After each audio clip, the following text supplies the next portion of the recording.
Welcome, Alessia, to this interview. I'm very glad that I can finally talk with you. Alessia Cecchet is a filmmaker, Italian filmmaker who lives in the US. And this year she's presenting a film in our festival called Balaena. But this is not the first film that she has showed in our festival. It's the fourth, actually.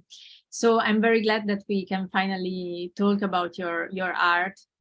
And okay, the first question I have after having watched 4 of your films is for sure. One of the first thing I noticed is the fact that you have a very particular style in which you often mix different techniques. So there is video, filmed sculptural objects, 2D animations, stop motion made with wool and cloth, and found footage. So yeah, I wanted to know, how did you come to develop this particular style? Yes. So, well, first, thank you so much for having me. It's a great pleasure, and I hope to visit the festival in person in the future. So I started to make, so my first my first approach to the moving image was actually stop motion animation, and it was claymation. I had some plasticine at home, and I just started with my point and shoot camera to see like, oh, how does it move? Oh, it's moving. Oh, that's very cool. And that was my first, and I was not in school. I was in school pursuing a very theoretical degree, so nothing to do with art, unfortunately. But that was my way of trying to see like, oh, I can also make something. So because of, I think that was my first, like very first encounter with the moving image that has carrying a lot with me. And so I find this, like because the way I create films is that I have this, I have encounters with people, I have encounters with events, I have experiences out in the world that generate images in my head. They're very specific in the way they look. And I think being able to move from one form to the other, from sculptural object to 2D animation to archival footage, allows me to create, to get as close as I can to the image that I have in my head, not having a budget of, being able to pay someone to generate a giraffe inside a Coliseum or things like other filmmakers can do. But I don't know if I would be interested in that. I think I like a lot the idea of the handmade. I like the idea of making film with very limited mediums, and I like the idea of just taking the time that you need to make a film. And the other component that is very important for me is to make things with my hands, because that way I can feel related to the subject. It's like I have an issue with film in terms that it feels too digital at times. And so I feel alienated from my work. It doesn't really feel like I'm just sitting in front of a screen is not enough for me to connect with what I want to make. So bridging this gap, the digital and the material, the analog and the digital, with objects that I make that then are animated or not, depending on the situation, it really helps me just become more invested in the subject and make it more mine. And I think as a result, for the spectator, it creates an experience that, because it's not uniform in the form, needs some work. So it allows the viewer to kind of like step in and work a little bit with the material and cover the gaps and trying to make sense of the different aesthetics through their own experience, which is very important for me. I always believe that once I make a film, it becomes its own object. It's an object and it's dissociated from me. I made it, but then once it's out in the world, my ownership is diminished in a way. And I think that people can do whatever they want with it. It's its own thing. It's free to roam and become what people want it to be. Yeah, that's very interesting. And yeah, I agree. That's exactly the effect that I felt when I watched your films. And you actually anticipated the second question, because it's true that this plurality of styles and techniques also mirrors a plurality of voices and narrations that are present in your films. It feels like your films are always left open somehow. So yeah, actually what I wanted to ask you is exactly why, what do you find in this approach? Partially you already answered, but maybe, yeah, you can say something more. Yeah. I really like to work with archival material. So both, documents of the past that have not, like primary sources, so letters, photographs, things that have not been, like, are only partially mediated by someone else, either a curator or a photographer, but there's also objects, there's diary entries. So, and also oral histories that also talk about events. For those of you who are not familiar with oral histories, those are recordings of the past that are done. They're different than an interview because they allow the people to really talk through their experience. And oftentimes these are about historical events, but from this perspective of the people instead of the facts. So instead of saying this battle was fought in this place at this time with this general, it's more about what the people experienced around that battle. And that creates a plurality of voices that is very interesting, because oftentimes they're contradicting, they don't have the same perspective because people's perspective are all different. So I think informed by the archival, the primary sources found in archives and the oral histories, and how these all create this reality that is so complicated and complex, and there's so many entry points, and you really realize by looking at this one moment in time how that moment in time in reality has thousands of ways to look at it and to experience it. So that's something that really informs my practice, and I think is connected to the idea of using different forms to create some dissonance, some contradiction, ambiguity. I think ambiguity is a very big part of life. So I like to portray that and remind us all that things are not black and white, and there's a lot of grays. Yeah, very interesting. And okay, I would say that a theme you often deal with is the relationship between man and animal, human being and animal, or in a broader sense, human being and nature. And what I felt from some of your films, the ones that I saw, is that somehow it seems like the human being feels to be separate from nature, or feels this this separation, and also this longer for reconnection. And it seems like he tries to reconnect by studying nature, almost in a scientific way. So what I wanted to ask you is, do you feel that this artistic practice for you is also maybe a way to heal something, maybe in yourself or in the viewer? It's like a process of healing somehow.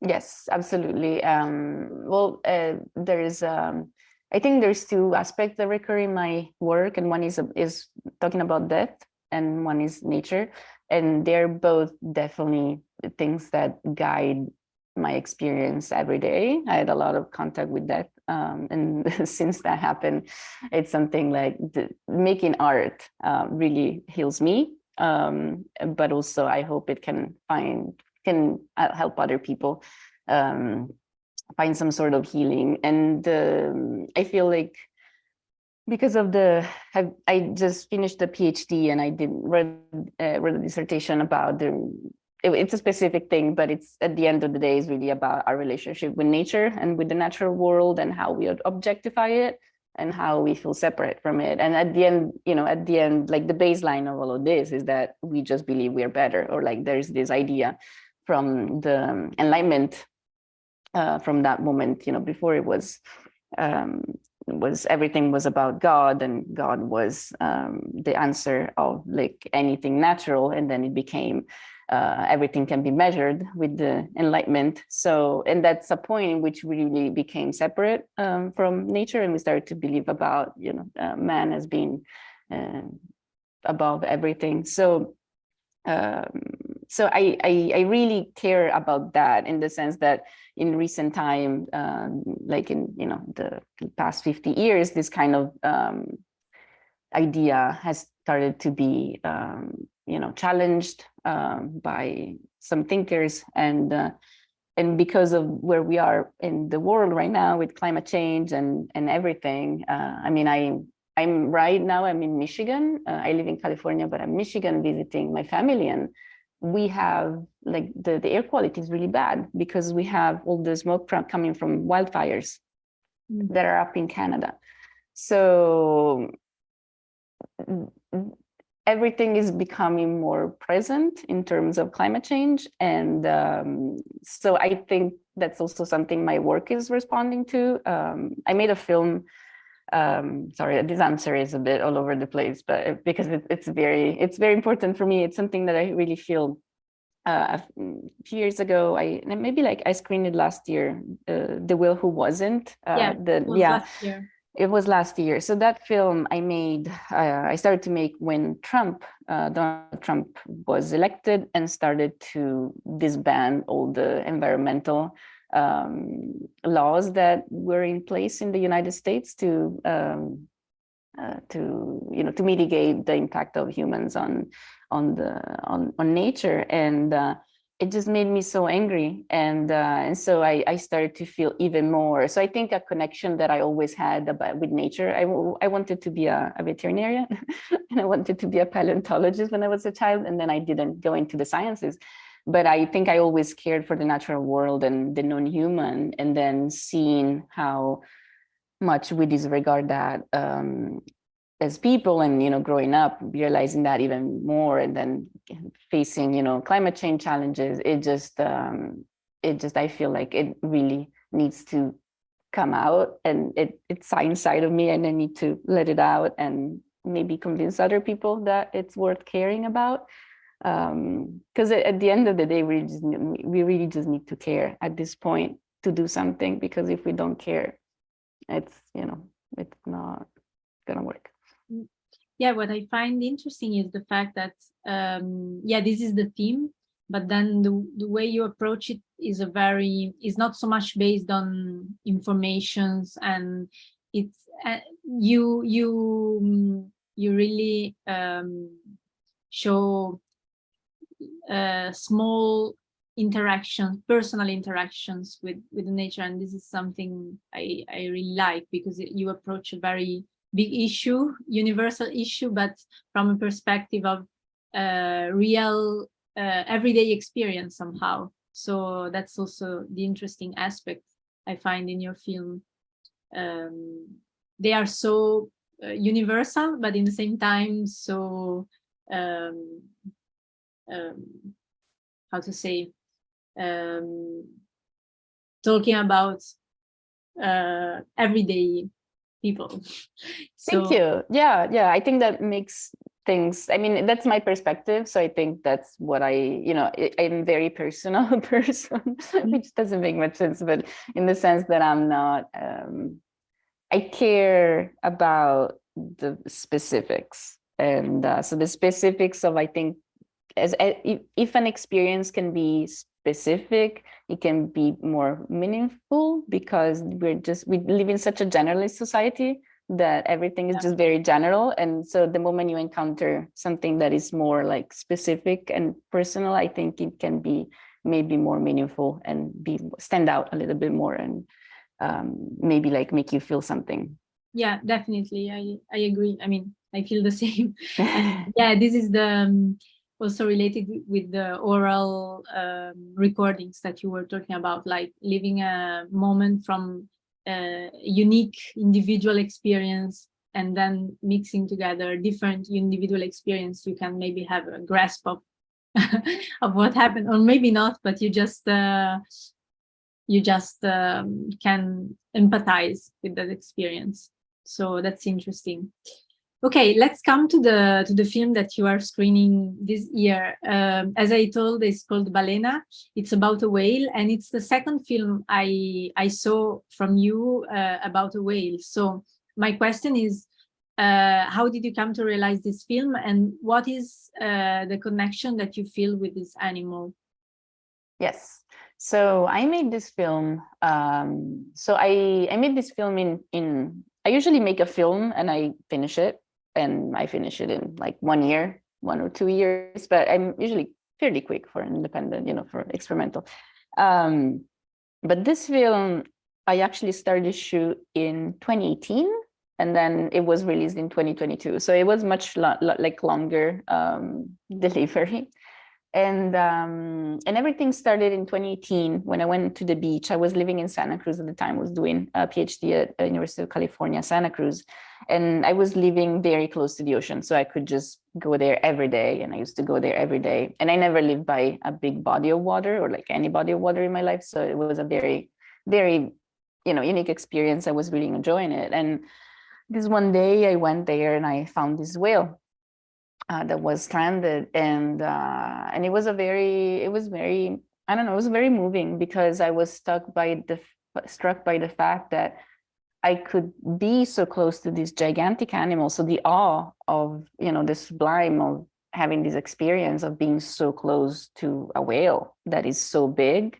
And at the same time, the realization that the reason why I could be so close is because it was dead. And it was on a beach, which is not what's supposed to happen to whales when they die. When they die, they're supposed to just sink into the ocean and become an environment that is called whale fall, where other, organisms like start eating, like the decay actually creates a new environment.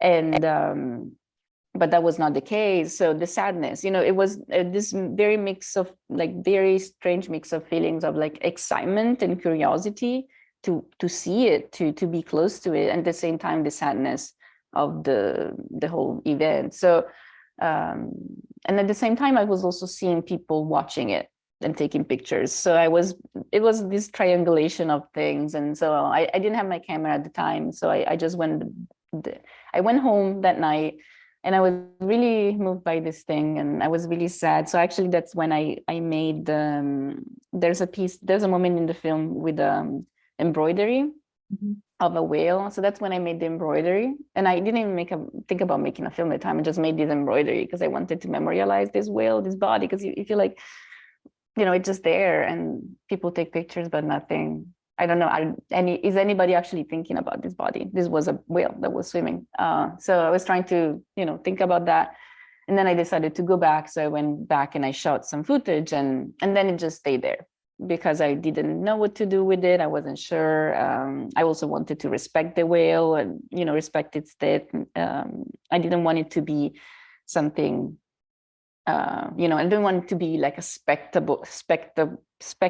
I want it to be more like a portrait of a dead body, but that was respectful. So I wasn't really sure. And then the footage stayed there. And then I kept thinking about it, because that's when I have a project in my head, is always there in the back of my head, just like, poking me. And then I started to have the impulse that I felt like I needed to make a whale puppet. So that's when I made a puppet made of, it's not life size because that would be too big, but it was pretty big. And so I made a dead whale puppet with some sheets that I bought, and then I painted it, and then I started to see more, and that informed. It's like one step informed the next. So this was a very kind of a Russian doll project, because everything started from an embroidery, like from encounter with the whale, an embroidery, and then it went on and became something else, and then all these pieces got attached to it.